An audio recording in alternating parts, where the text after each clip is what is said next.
พี่น้อง1 เมษายนครบรอบวันเกิดก้องห้วยไร่ศิลปินติดดินศิลปินใจบุญผู้ช่วยเหลือเกื้อกูลไปซอยนั่นซอยนี่อยู่บ่เศร้าช่วยน้ำท่วมช่วยแผ่นดินไหว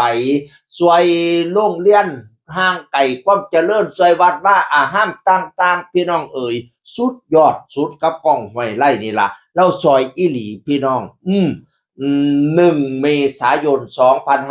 2568ครบรอบ38ปีพะนาวานะเราก็มาเขียนโพสต์ว่าจังซี่ล่ะพี่น้องก็แค่เป็นวันสุดแสนจะธรรมดาเป็นวันอังคารต้นเดือนเมษายนที่บางคนมีรายรับบางคนมีรายจ่ายบางคนหยุดงานบางคนไปทำงานบางคนมีความสุขบางคนมีความทุกข์ไม่ได้สำคัญอะไรขนาดนั้นมีบางเรื่องที่อาจพิเศษหน่อยก็แค่เป็นวันที่แม่ผมเจ็บเกือบตายแค่นั้นเอง1 เมษายน 2568อายุครบ38ปีบริบูรณ์พะนะวาอุ้มลูกพี่น้องเอ่ยโอ้ยเนาะเป็นวันที่แม่เจ็บปวดเด้ออกลูกนี่เจ็บทรมานพี่น้องเอ่ยเจ็บอยู่สิสุกเจ็บอยู่สิเสือกกิ่งเกือบไปมาคือดังสิว่าจักขาดคือดังจักมรณะเบี้ยนตายไปแม่เจ้าทนไว้จังบ่มวยน้อยหนึ่งบ่ทนานกะเจ้ากะมมออกจากท้องแม่มารดามมท้องมาเลิศแล้วลูกแก้วแม่เป็นสายฝูงตายายก็ดีใจส้มชื่นตอนบวชนาคนี่ข้าเจ้าหมอสูตรขวัญนี่สิเว้าพรรณนาถึงพระคุณแม่ดิแม่เจ้ากัดทองเจ้ามา10 เดือนตวนทศมาศกะเจ็บทองอยู่สิสุกกะเจ็บทองอยู่สิเสียกนั่นน่ะเราว่าเป็นวันธรรมดาแต่เป็นวันที่แม่ผมเจ็บ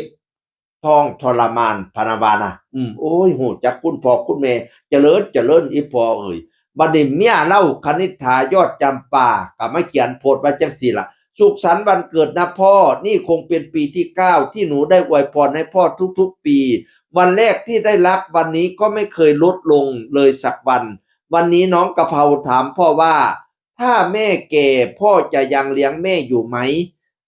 พ่อมองหน้าหนูแต่หนูก็คงรอคำตอบเหมือนกะเพราซึ่งคำตอบหนูก็รู้ว่าพ่อจะตอบลูกว่าอย่างไรก็ดูแลสิพ่อกับแม่เป็นผัวเมียกันไงหนูไม่รู้เลยว่าพ่อจะหมดรักหนูวันไหนจะรู้สึกเหมือนเดิมหรือเบาบางลงตอนไหนจะจากเป็นหรือจากตายหรือวันไหนที่พ่อไม่ได้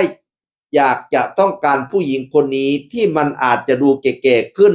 อาจจะดูน่าเบื่อเก่าๆไปหากแต่ณปัจจุบันนี้คือหนูคือคนที่ได้อยู่ใกล้ๆพ่อได้ตื่น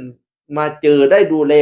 แม้บางวันสายตาที่มองกันสื่อออกมาแบบเป็นอยู่เสมอมองตาก็รับรู้ทุกอย่างหนูคือหลังบ้านที่รอซัพพอร์ตพ่อเสมอนะ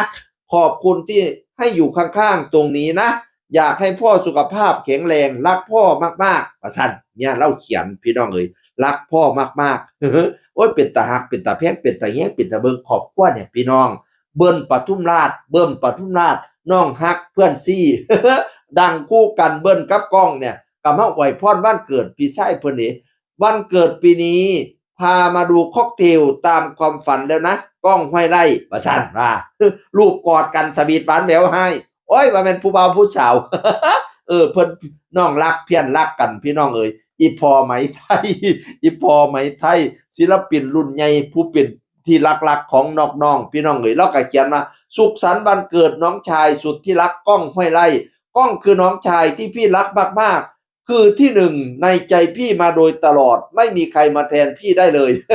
เขียนดีคนกดไลค์ให้เราเป็นแสนเป็นหมื่นพี่น้องเอ๋ยบ่แม่นธรรมดาตัวอีพ่อไหมไทยหัวใจศิลป์พี่น้อง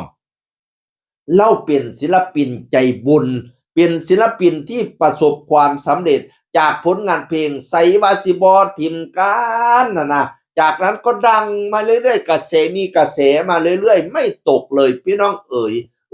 จนว่าเรารู้สึกอิ่มโตรู้สึกว่าพอแล้วล่ะไปศึกษาธรรมะแล้วคิดว่าสิบ่เล่นแล้วบ่อยากไปเล่นดนตรีบ่อยากไปร้องเพลงแล้วเพราะว่าการไปร้องเพลงเราเปรียบเสมือนว่าให้คนเมามารวมตัวกัน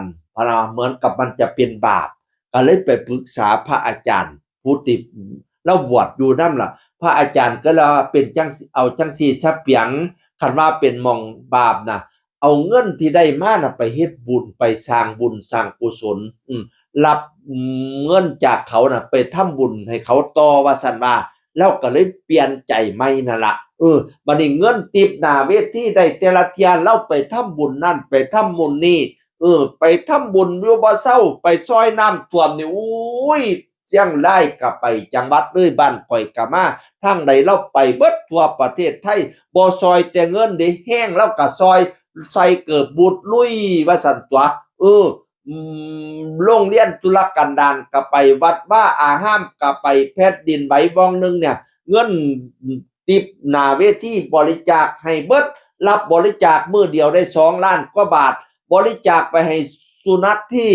ไปช่วยเหลือผู้ประสบภัยน่ะไปดมกินหาอันผู้ประสบภัยน่ะช่วยเหลือน้องสุนัขไป500,000 บาทแล้วเมื่อวานนี้บริจาคให้กับมูลนิธิอันกันจอมพลังอีก1,600,000 กว่าบาทพี่น้องเอ๋ยสาธุให้เจ้าฮูเฮียงเหลียงเหลี่ยมเด้อเฮ็ดหยังไก่เจริญเจริญให้เจ้าคำเจ้าคูณเพิ่มพูนไพศาลบริวารพร้อมๆคนน้อมนับถือเงินค่ำอย่าได้ขาดมือขาดโถงขาดไทยให้ในอยู่บ้านหลังใหญ่ปราสาทเงินปราสาทค่ำค่อยค่าแห่นำพ่อหมื่นพ่อแสนใส่ข้อใส่แขนสุดแขนสุดศอกผู้ข้าสิบอกให้เจ้ามีอายุวันนั่งสุขังพลังเด้ออีพ่อกูเอ่ยกินอย่าให้บกจกอย่าให้ลงอย่าได้บกเป็นหาดอย่าได้ขาดเป็นวังลำรวยงอกค่อยเต็มล้นตารางเฮียนคิดฮอดเงินให้ไหลมากองคิดให้ฮอดทองให้ไหลมาเข้าเต็มกระเป๋าอึ้งตึงสุขภาพก็แข็งแรงให้เจ้าแจ้งปันดาวให้เจ้าขาวปันฝ่ายความเจ็บอย่าสุใดความไข้อย่าสุมีให้เจ้าแข็งปานผ้าให้เจ้ากล้าปานตะวันถึกแดดก็อย่าไหม้เป็นไข้ก็อย่าหมองอย่าได้มนคือตองอย่าได้หมองคือเทาอย่าได้เกาเสียสีให้วันนั่งดีสีใสซองพละกำลังป้องไผตองอย่าสุมีสุขะสุขิล้นกำลังคนล้นเหลือนอายุยืนฮอดร้อยจนสิ้นศาสนาผู้เด้ออีพ่อข่อยเอ่ยวันเกิดก้องห้วยไร่1 เมษายนมันยืนคำคู